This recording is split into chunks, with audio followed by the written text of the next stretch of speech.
Alright, so ito yung file na gagamitin natin. So, 4 colors. So, white, black, purple, tapos gray. So, zoom natin. So, hindi siya ganun ka-sharp. So, gawin natin, vectorize natin siya. Open natin yung Vector Magic. Okay. Tapos, drag and drop lang natin sa yung file natin. This one. Okay, drag and drop. Basic lang.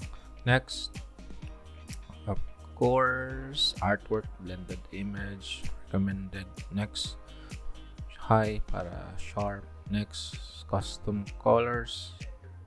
Next, so yung 4 colors natin, white, black, purple, gray. So yung color palette niya. Next,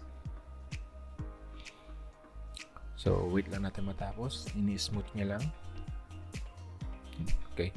So, details, high, custom colors, yung 4 colors palette, remove background, advanced. So, that's good.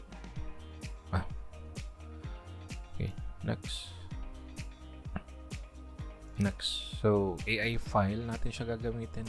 So, ito yung ibang extensions to pwede. SVG, PDF, EPS, EMF, DXF. So, AI ang gagamitin natin. So, sa download siya ma-save. So, file name. Okay, .ai. Okay, then hit save. So, ma-save na siya. Close natin sa Vector Magic.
Okay, so open natin yung cameo silhouette. Okay. Drag natin yung file. So, nasa desktop. Okay. Base muna. That will be the gray. Okay.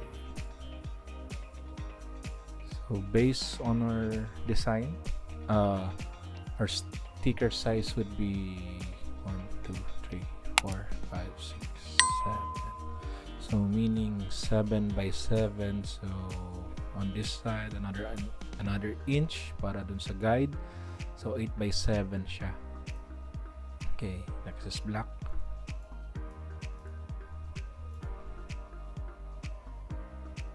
Black, purple, then white. So yun yung 4 layers ng vinyl gagawin natin. Una natin kakat yung gray, black, next is black, then purple, last yung white. So nakapag pre-cut na ako, so lalagay ko sila sa cutting mat.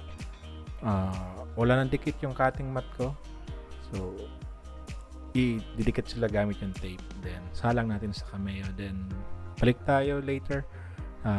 Check natin yung settings sa pag-cut. So white, black, this is gray, stone gray yung ginamit ko, purple.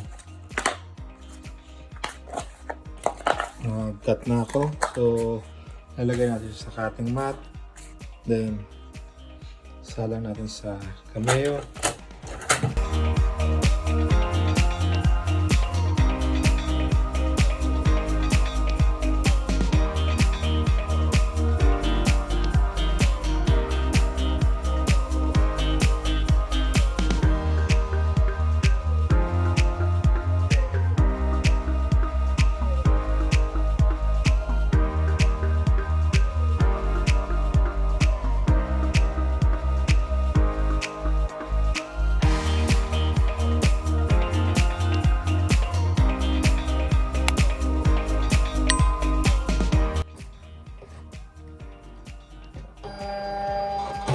Okay, so na-load na natin yung ating vinyl. So yung gray.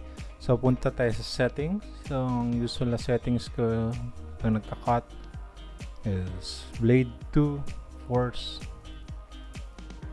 13, speed 5, passes 2.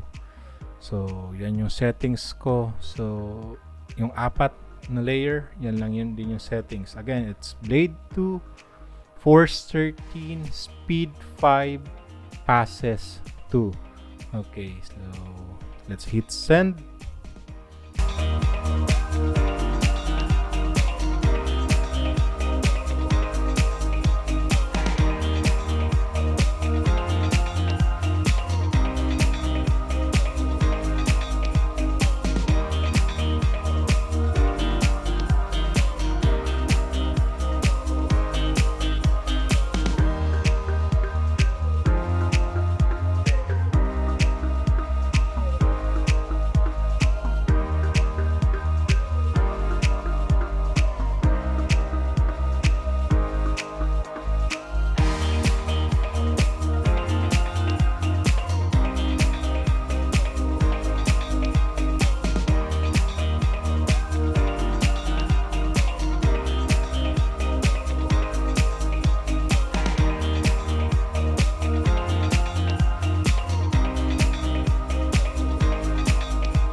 So, ito na yung mga vinyl.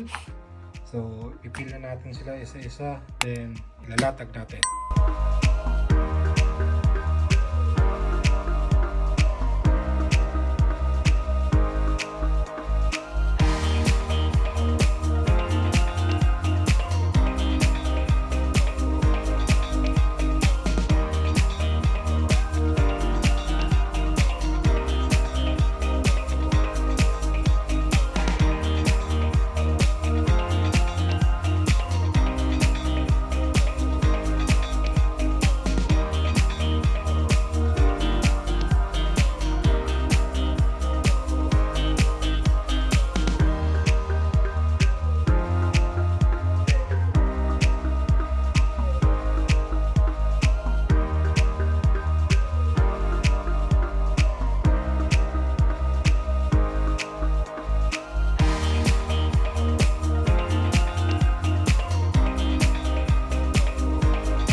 Okay, so